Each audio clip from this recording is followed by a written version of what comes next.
Hello everyone, welcome to TheSmartOjus Talk Show, where today we will be talking about the games I have been playing for the month of June 2017. This is the very first What Have I Been Playing, and I intend for it to be a monthly article.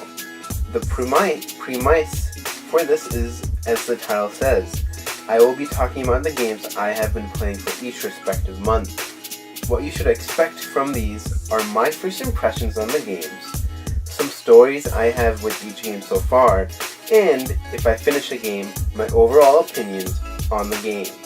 For some months, it may only be one game, and for others, it will be multiple games. The goal of this is to tell you about my journey through a game from start to finish, so that I can share my experiences with everyone. A warning for all. These articles will probably contain spoilers for the game, so do listen at your own risk. For the month of June 2017, the games I played come from various genres, from platformer to RPG to a life simulator and to a third-person shooter. These games are Yoshi's Woolly World, Pokemon Moon, Animal Crossing New Leaf, and Splatoon. Let's talk about how all of these games have entertained me throughout the month of June.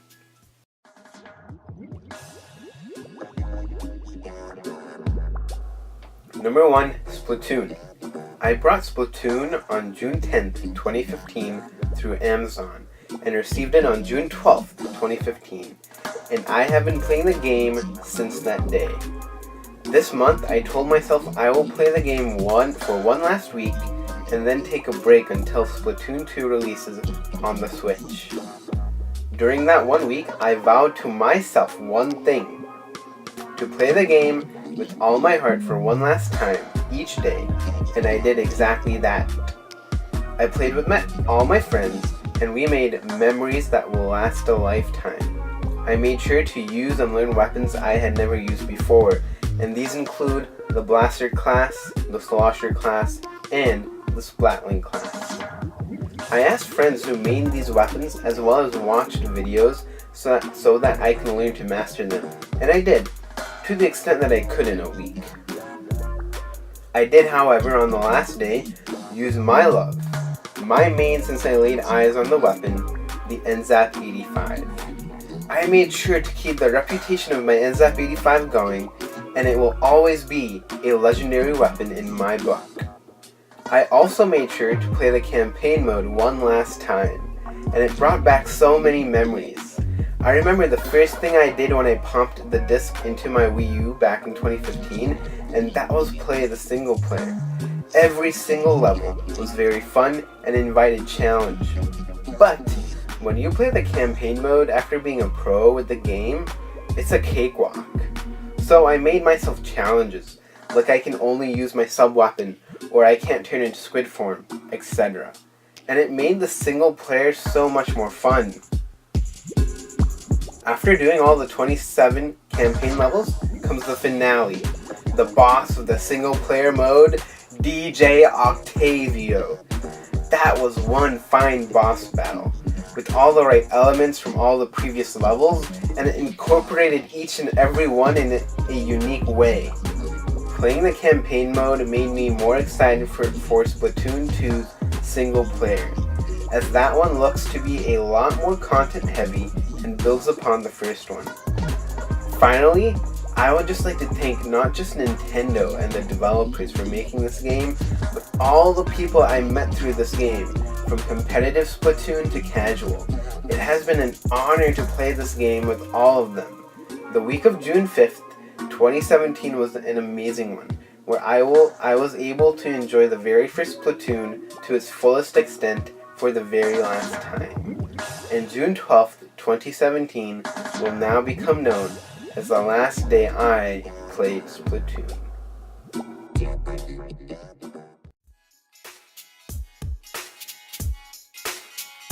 Number 2, Yoshi's Woolly World. I received this game as a gift back in 2015 when the game released. I played a little bit of the game, but back then I was heavily focused on competitive Splatoon, so I didn't have much time to invest in other games. As of late, I have decided I will play many of the Wii U games I never finished, and the first one to receive that treatment is Yoshi's Woolly World. I restarted from World 1, and it has been an amazing game so far. I beat World 4 during the weekend, and so far I have been enjoying the game very much. I absolutely adore the art style they chose for this game. Every level has such great aesthetics, and when you think you've seen it all, they show you a level that blows your mind. As for creativity, each world offers something different from the previous one, which is more fun and intriguing gameplay elements, alongside difficulty. When you think about the levels in each world, they all represent different gameplay elements, and each one starts to make the game better and better. Finding all the collectibles has been an absolute dream for my completionist mentality. The game has been a great joy to play so far, and World 5 looks to be snow themed, which has me very excited as I love snow themed levels in platformers.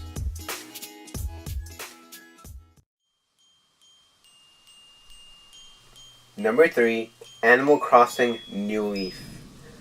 On September 28th, 2016, I purchased a game that would change my life. That game was Animal Crossing New Leaf. I have been playing this game on a daily basis ever since I bought the game. It's a wonderful life simulator that sucks you into another world where you can forget about the stress and grief of the real world. Since my journey started in this game, I have come to meet so many villagers, upgrade my house, make the museum better, and make the town of GG better. For the month of June, I decided I wanted to redesign my town. So I have currently been demolishing a few city projects, chopping down some trees, and planning out what it is I want to do with the town. Alongside this, I have been enjoying my time with the villagers in my town. A new villager recently moved in a few days ago. Her name is Pico. She is a very kind and friendly villager so far, and I have been enjoying talking to her and doing kind deeds for her. Also, this month was the birthday for my favorite villager, Tangy. You know I had to do something special for her, so I made sure to buy her gifts, and I didn't just buy one, I brought loads of gifts for her. Specifically the whole entire Astro set. I sent all but one of the gifts to her by mail, and the gift I gave her by hand on her B-Day was a pumpkin head, and she loved it so much, alongside the Astro set. I have also been making many visits to the island for this month to catch many of the beetles and bugs to make some dough, as the redesign of my town is going to be an expensive one. Speaking of bugs, I caught a firefly the other day, and I was so amazed that fireflies actually exist in this game. I could spend hours just watching them fly and glow in the game. I have also been redesigning my house, as I want to have better decorations as well as more points from HHA. The house has been coming along great so far, and I will be purchasing an expansion from Tom Nook soon. The month of June 2017 has been a busy month for the town of GG, and it will definitely be an even busier month in July, as that's when my redesign of the town will be finished.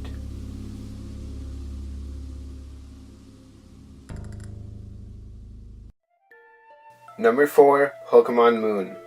On November 24th, 2016, my older brother gifted me Pokemon Moon, and I started playing that game that day itself. I have been playing this game since then, and the month of June is when I beat the main story for the game. So unlike other Pokemon games where I would play and beat them within the week I would get them, with Moon I decided to take my time with it, and I am glad I did. I by no means was playing this game on a daily basis, not even on a weekly basis.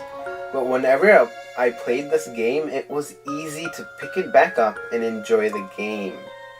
Every time I played the game, the story is what affected me the most, and it is actually now my favorite Pokemon story ever written. The story really does have a huge effect on the game, as well as an effect on one's emotions for all characters. The story allows for so much character development that had yet to be seen in a Pokemon game, and I think Lily is the one that received most of this character development. I felt emotions for all the characters, but for Lily, my emotions felt so real for her, and I cried so much at the end for her as I was sad she was leaving for Kanto, but happy at the same time. Even though I feel like the story and the ending of it was very well done, I do believe the ending of the game through the Pokemon League felt very rushed. There was no symbolism of Victory Road at all in my opinion, and even the excitement for Elliott 4 was very disappointing.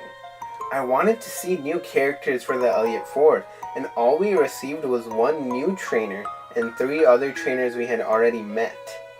I will say though, all of the Elliott 4, including the champion Professor Kukui, were very challenging and did live up to my expectations of having a hard time to achieve the award of being crowned champion. I loved all the cutscenes we saw after beating the Elliott League, with the celebration party back at Iki Town, and then the cutscene where Lily takes us to see the sacred Pokemon. It all wrapped up the story very nicely and was a very emotional ending that made me shed tears. It was a great pleasure to play the 7th generation of Pokemon, and I will be continuing to play the post-story for the game next month. I may have only played 4 games this month, but each and every one of them has given me tons and tons of enjoyment. Some of those games I may never play again, and that's fine, as they have produced many memories for me. I am looking forward to the new adventures and experiences that await me in various games for the month of July 2017. Thanks for listening. If you all would like to follow me on social media, my links to Twitter and Facebook will be in the description below. If you would like to read my blog posts on similar topics, my link to my Medium page will be in the description below. Thank you.